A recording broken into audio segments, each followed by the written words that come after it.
जतमध्ये ऊसतोड मजूर पुरवण्याच्या आमिषाने 40 लाखांची फसवणूक.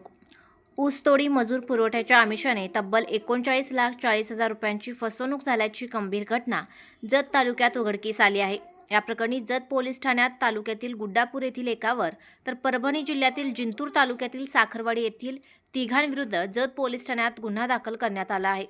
याबाबत अधिक माहिती अशी की दीपक धानू केसारकर, वय वर्ष 37, राहणार खिलारवाडी, तालुका जत, जिल्हा सांगली यांनी दिलेल्या फिर्यादीनुसार आरोपी गणेश गोविंद सावळे, खंडूजी गुलाब घोगरे, राहणार साखरवाडी, तालुका जिंतूर, जिल्हा परभणी, तसेच धनाप्पा विराप्पा बिरादार, राहणार गुड्डापूर, तालुका जत यांनी संगनमताने ऊसतोडी मजूर पुरवठा करून देण्याचे आमिष दाखवले.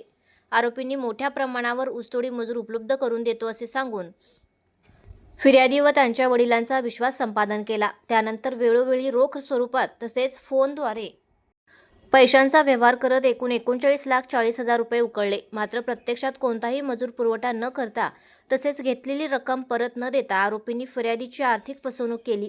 हा प्रकार दीर्घकाळ सुरू राहिल्यानंतर आपली फसवणूक झाल्याचे लक्षात येताच फिर्यादी यांनी जत पोलीस ठाण्यात धाव घेतली.